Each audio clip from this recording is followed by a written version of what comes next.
Hi, welcome back to the last video on Chapter 22, two sample proportions and inferences.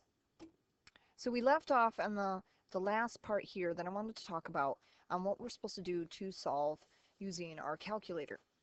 Our, we currently use the TI-83s and 84s and in our classrooms, so I wanted to go through those steps.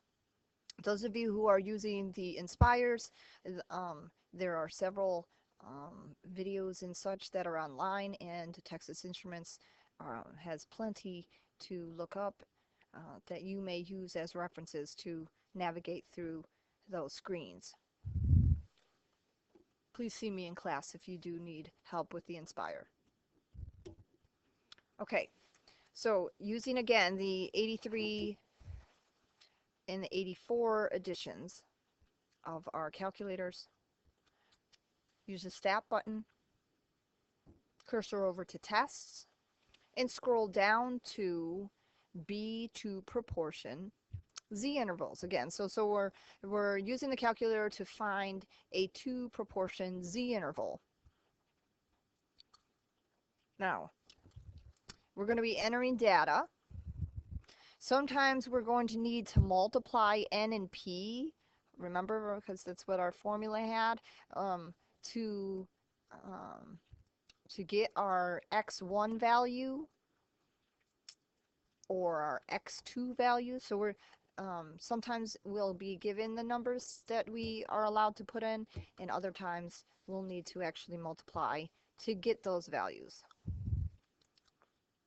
And 3 is where the last thing we're going to, right before you calculate, is you have to write down or figure out which confidence interval that you're allowed to use. Most of the default is 95%, but depending on which problem you are doing, you could have a 98, a 90. So again, there's a right on the very bottom, right before it says calculate, you'll be able to see that. So here's an example. If you are on that screen, and I'll be able to show you more in class, some more examples. I wasn't going to argue with the uploading of my calculator screen onto the PowerPoint. I'll just show you in class. But these are the steps at least, so you can do that yourself. So you are, again, going to type in the values in X1. So you have 0.28 times 506. Now that value, after you type that in, it comes out to 141.68. Now, if you didn't change that, your test or your interval here will come up as an error, and it won't do any of the calculations for you. So where X1 is, it must be a whole number. So that's where it says on the very end of it, says round. So you must round it to a whole number, and don't forget to round up or down according to your tenths place. So since this is 141.68, we're going to retype in right on top of the 141.68, 142. N1 is 506. X2 is 0.14 times 520. And again, that value came from P hat of our second proportion times N. Now, when I multiplied that out, it came out to 72.8. So again, we must round. We may not, in this, our calculators will not calculate the value if they are decimals. So in this case, 72.8 rounds to 73. So I'm going to type right on top of that value, the 73. And then I'm going to cursor down to N2, type in 520. My confidence interval, or confidence level, is 95%. So don't forget the decimal in the correct place. And then cursor over the calculate and press enter, and it tells you a whole lot of information. First, it definitely gives you the interval, and that's what you're looking for for the two proportion Z interval. But it also tells you your P1 and P2. It also tells you the N1 and N2 values that you used. Once we have our answer, again, go back to the last step, you must explain it. So now explain what you see. We are 95% confident that the blah, blah, blah, again, relate what you have in your answer back to the problem, is between 9.1% and 18.9%. So again, these are the type of problems where you'll have a Z interval. Now, you have two things in this whole entire chapter, that we have Z intervals and we have Z tests or hypothesis tests. So let me go through the steps to do those. Using the calculator to find a two proportion Z test, you go to Stat again, cursor to Tests, and choose option 6, which is a two proportion Z test. Now, if you didn't clear your calculator, you'll probably see the last data that we just had, the 142, the 506, the 73, and the 520, still there. And that's okay. We're going to be typing over it anyway, but I just do want to mention that we did a two proportion Z interval, yet the two proportion Z test is what's up, and that data is still in there. So you may go backwards and forwards and do several sets of tests and intervals and not have to retype your data, which is nice.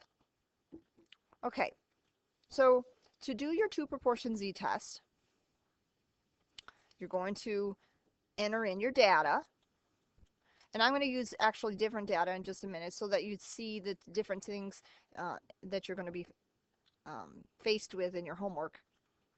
So you enter the observed numbers and sample sizes for both groups. And again, you may have to do what we did before, where you have to take N and P and multiply them. In my example, I don't think I do that, just for convenience sake. I wanted to make sure that you saw it at least once, but I also want to go through other situations. So you'll see in the example. And remember to indicate which inequality, since it's right before it says calculate, you have options. And our three options are, it gives you the not equals first, a less than second, and a greater than third. So again, when P1 is not equal to P2, you have P1 is less than P2, and you have P1 is greater than P2. Those are your three options for your alternative hypothesis. So here's an example. And again, I took this from the book, just like the previous problem, so that we are practicing what we have read. So please type in, if you are with us and doing this together. In our two proportion Z test, our X1 is 318, our N1 is 811, our X2 is 48, and our N2 is 184. I want to choose the not equal, so again, hover your cursor over the not equals P2 and press enter. And then cursor down to calculate, press enter, and there's even more information that's given than the last one. The very first thing, again, it tells you which type of alternative hypothesis that you did. Since we use P1 is not equal to P2, it gives us that first. Our Z interval comes up first, 3.333. Our P is equal to 0.0008. P1 is given, P2 is given. So we are given all sorts of nice data from doing this test. Once we have our answer, then again, the last step is we interpret the result and state our conclusion. So we see a Z-score of 3.333, and the p-value of 0.00086. And again, it didn't write that exactly. Remember that negative exponent, and when I wrote it here, it was a little slightly different than what the calculator had. Now, such a small p-value indicates that the observed difference is unlikely to be a sampling error.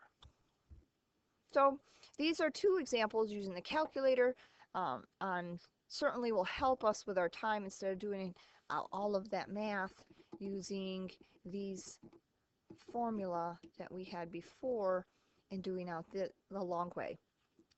So we certainly have to show our work that these are what we're doing in the calculator, but the calculator may do that work for us to help us save that time. So I hope these videos help you with Chapter 22.